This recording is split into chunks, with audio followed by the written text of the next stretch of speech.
What if one careless sentence could strip a billionaire heir of all the protection his last name ever bought him? Today, you will see how a single outburst in Judge Caprio's courtroom turns a confident young millionaire into the most uncomfortable person in the room while everyone watches. Do you even understand who you are talking to? The words crack through the small municipal courtroom like a snapped branch. Marcus Ashford III, a tall young man in a perfectly tailored navy suit, does not bother to hide his irritation. He stands at the defense table as if he is at the wrong meeting, in the wrong building, in the wrong city. His tie is loosened half a notch, his hair styled like he stepped out of a magazine shoot, his shoes polished to a mirror shine. Everything about him is designed to say that he is used to better rooms than this one. The gallery behind him is filled with people who are not used to better rooms. A few college students gripping parking tickets, an older man in a work jacket holding his cap with both hands, a woman with a stroller and dark circles under her eyes. They have been watching Marcus since he walked in, since that first impatient glance at the clock, since the way he sighed when another case took longer than he thought it should. At the bench, Judge Caprio does not react to the outburst. He does not raise an eyebrow, does not slam a gavel. He simply looks down at the file in front of him as if the pages there matter more than the family name echoing around the room. His glasses rest low on his nose, his posture relaxed, the calm of a man who has seen every kind of attitude walk through those doors. He lets the silence stretch. One slow heartbeat, then another. "Right now," the judge says at last, voice even and almost gentle. "I'm talking to someone who parked in a handicapped space outside Providence General Hospital on a Tuesday afternoon, just before 3 o'clock, while plenty of regular spots were empty." A few heads in the gallery turn toward Marcus. He gives a short laugh, the kind that belongs at a private dinner, not in a courtroom. "It was a few minutes," he says. "I had a lunch meeting. This is ridiculous. I can pay whatever it is and we can all move on." He reaches for his wallet as if that ends the story. It is a slim piece of black leather that probably cost more than most of the fines handed out in that room on an average day. Marcus draws it out just enough that the edge catches the fluorescent light. The gesture is casual, but the message is clear. This is an inconvenience, not a consequence. Judge Caprio finally looks up. His eyes are clear, curious, almost kind. He folds his glasses and places them carefully on the bench, buying himself a fraction of a second. When he speaks again, his tone is still mild. "We can talk about payment later," he says. "First, I would like to look at the pattern." He nods to the clerk, who passes him a thick folder with a familiar label on the side. Ashford, Marcus. The cardboard edges are worn, the paper inside not quite willing to lie flat anymore. This is not a file that has only been opened once. Marcus shifts his weight from one foot to the other. "Pattern?" he repeats as if the word offends him. "This is a parking ticket." The judge opens the folder and turns a few pages. There's no rush in the movement, no sense of being impressed by the man standing before him. "Before we go any further," the judge says, glancing briefly at the screen to his right, "you should know that this is not the first time your name has appeared in connection with those blue spaces." Marcus's jaw tenses for just a moment before he smooths his expression back into bored politeness. His attorney, standing half a step behind him, clears his throat softly, as if to remind him to stay calm. The judge's fingers rest on a printed list inside the file, names of streets and dates lined up like a quiet accusation. He does not read them aloud. Not yet. He looks back at the young man in front of him, at the watch on his wrist, at the restless tap of one expensive shoe against the tile. "Mr. Ashford," he says, "we are about to look at something that may feel uncomfortable for you. Before we play the first piece of evidence, take a moment now to follow this channel and tap the like button. What happens in the next few minutes will be a masterclass in what real accountability looks like for someone who thought they were untouchable." The camera of the mind's eye cuts back to Marcus. He is still standing tall, still convinced this is an overreaction. He has no idea that the folder on the bench is about to turn one routine ticket into a mirror he will not be able to look away from. The tablet arrives on the bench with a soft scrape, carried by the prosecutor, Janet Reeves. She has more than 2 decades of courtroom experience written in the lines at the corners of her eyes and the unshakable way she carries herself. She places the device in front of Judge Caprio and steps back, hands folded as if she already knows what he is about to see. The judge taps the screen once.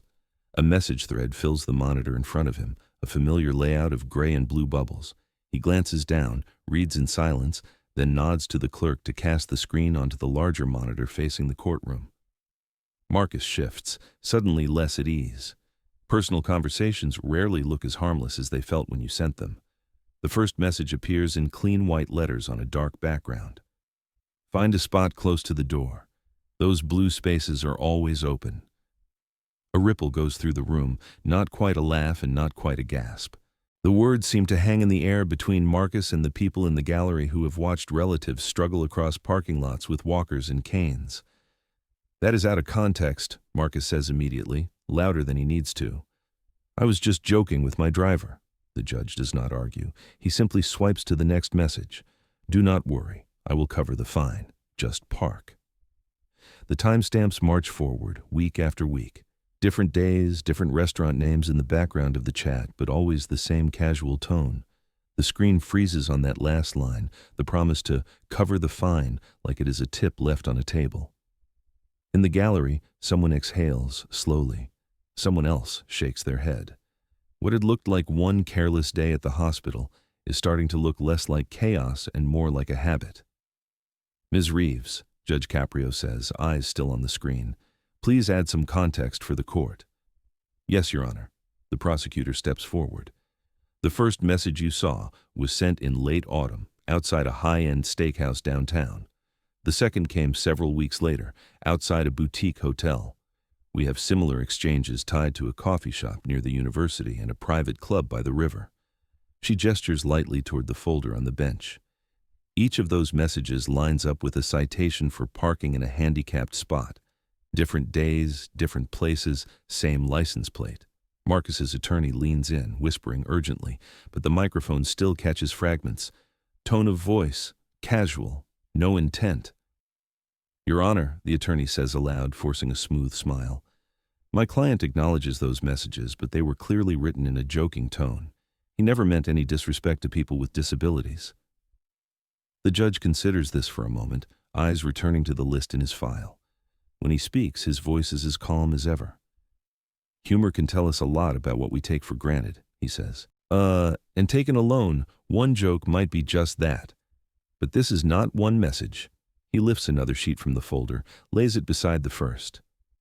Over the past 8 months, Mr. Ashford, you have received 8 citations for parking in spaces reserved for those who cannot easily walk across a lot.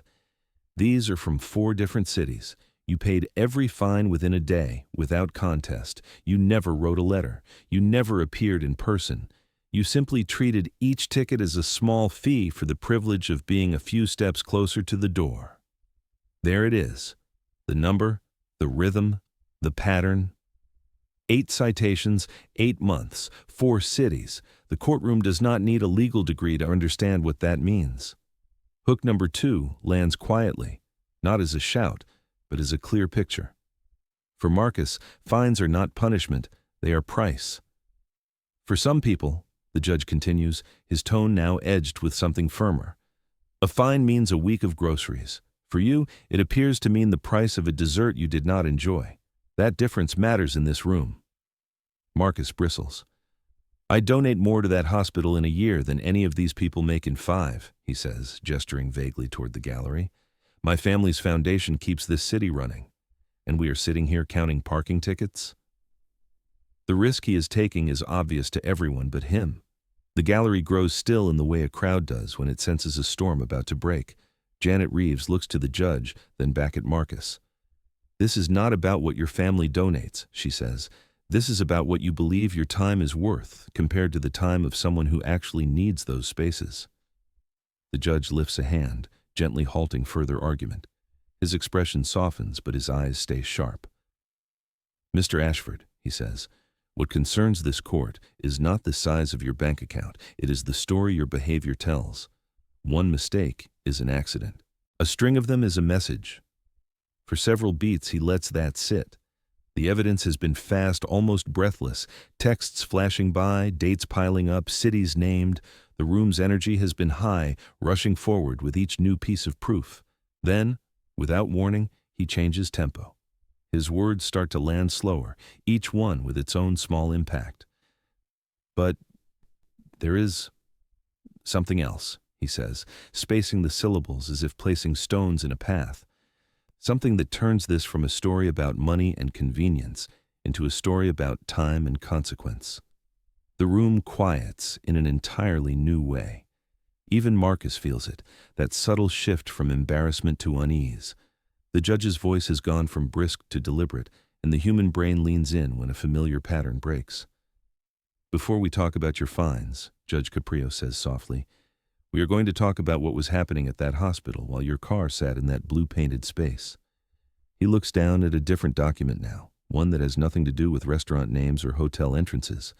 The page in front of him carries the heading of the emergency department, and the words there will change the entire meaning of what came before. The document from the emergency department looks different from the rest of the paperwork in the file. There are no photos of bumpers or close-ups of license plates, no handheld shots of painted curbs. Instead, the page is simply laid out, almost clinical, a brief incident summary surrounded by blank space. That emptiness makes the words at its center feel heavier. When your vehicle was parked in that reserved space, Judge Caprio begins, eyes on the page, it did more than block a blue symbol on the ground. His voice has dropped half a tone. The easy courtroom chatter, the nervous laughter, the whispered comments from the back row fade without anyone being asked to be quiet. This is a different kind of silence. At the same time, he continues slowly, an ambulance was returning from an emergency call. Its crew had stabilized a patient and were bringing that person back to the hospital for monitoring. They turned into the bay and found your car stopped across the ramp that leads directly to the loading area. Each clause lands with its own small pause. The rhythm has shifted from brisk evidence review to something closer to story time, but there is nothing comforting about this story. The ambulance could not pull in, he says. The driver had to stop in the street. The crew had to unload the patient there and guide the gurney around your vehicle, down the incline, and into the building. Marcus stares. His earlier arguments about donations and foundations suddenly feel very far away from the image now forming in everyone's mind. A patient on a rolling bed, the back wheels bumping over a curb because a luxury vehicle needed to be near the door. You were inside for just under 5 minutes, the judge says. That is what the security footage shows. The crew took almost 4 of those minutes to maneuver around your car and get their patient back into the bay. He looks up for the first time since he began reading. Nothing tragic happened in those minutes. The patient's condition did not worsen. There was no dramatic collapse. On paper, one could say no real harm was done. He lets the words sit there, deceptively calm. But that, he adds quietly, is only because of the work those medical professionals did, not because of anything you did right. Marcus opens his mouth, searching for some argument that will make this sound less terrible. You just said nothing bad happened, he insists. So why are we talking about this like it is some kind of disaster? Because, Mr. Ashford, the judge replies, and now there's a steel thread running through his tone. You gambled with time that did not belong to you. You risked minutes that someone else might have needed desperately. You treated them as if they were yours to spend on convenience. In the second row, a woman in plain blue scrubs sits very still. Her badge is turned slightly away from the camera, but those close enough can read the words, Emergency Department Nurse. Her hands are folded tightly in her lap. She has not spoken. She has not been introduced. Yet, the room feels different now. This is no longer a story about lines of paint and municipal codes. It is about a line that cannot be painted back once it is crossed. Marcus's shoulders, once held proudly back, have curved inward by a barely visible degree. It is a small change, but on a frame so used to standing tall, the difference is noticeable. For the first time, he looks less like a man with a calendar full of important meetings, and more like a person who has just realized that he is not, in fact, the most important figure in the story. Let us be clear, the judge continues. This court is not accusing you of causing a tragic result that day, but the fact that nothing irreversible happened does not excuse your choice. It exposes how lucky you were that the consequences stopped where they did. He closes the emergency report with careful hands, like someone shutting the cover on a story that could easily have ended much worse. And that brings us, he says almost softly, to the question you asked this room when you raised your voice. Marcus looks up, wary. You asked, the judge repeats, do you even understand who you are talking to?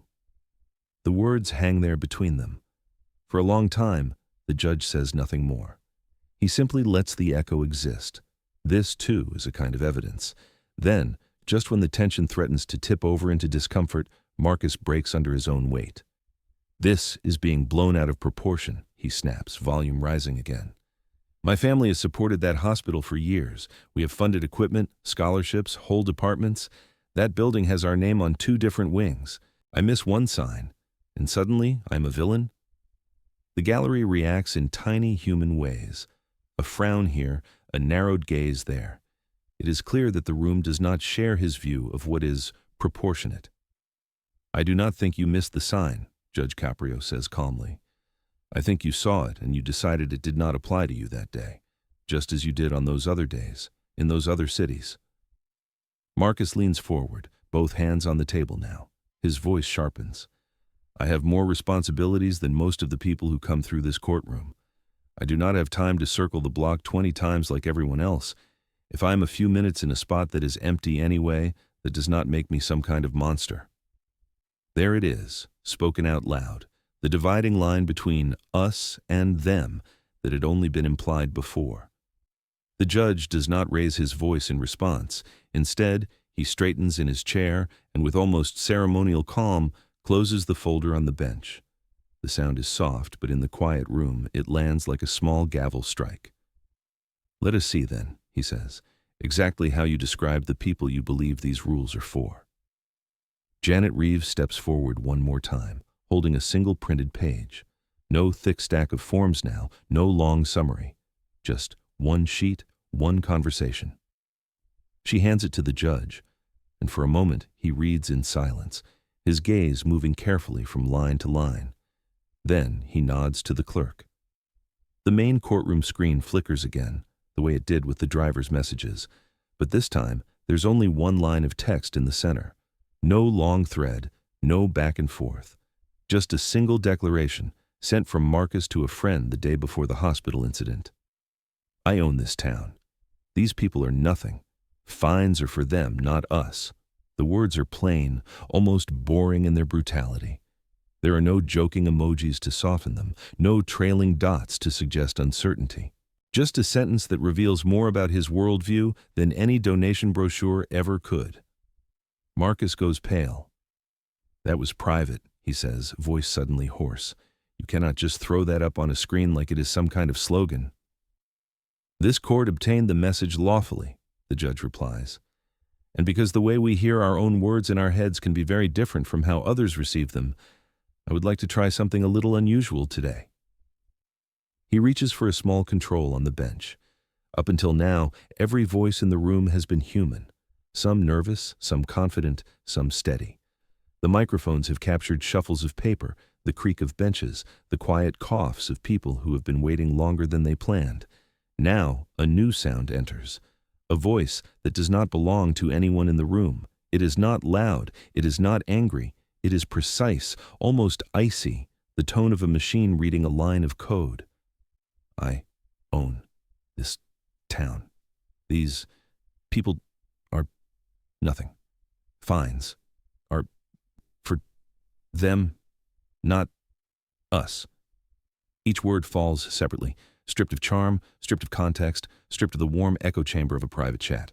Without the cushion of humor or the speed of conversation, the sentence becomes what it always was, a belief stated plainly.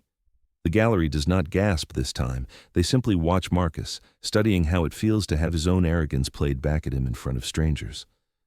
The quiet is more powerful than any outburst could be. The audio stops. The courtroom is left with the memory of that cold echo and the sight of a young man who finally looks like he wishes he could be anywhere else. Do you hear it now? Judge Caprio asks, his voice gentle but unyielding. Not how you meant it when you typed it, how everyone else hears it when your actions match your words. Marcus swallows hard. For the first time, he does not try to argue. He simply lowers his eyes, as if meeting the gaze of the room has become too heavy a task. The judge folds his hands on the bench. I have seen people stand where you are standing who could not afford a bus pass, he says. People who walked here because they had no other way. I have seen them break into tears over fines that, for you, would not even register as an inconvenience. And I have seen some of them take more responsibility for a single mistake than you have taken for 8. He reaches for his pen. The room seems to lean in with him. So let us talk, he says, about what accountability looks like when wealth can no longer turn a consequence into a simple fee.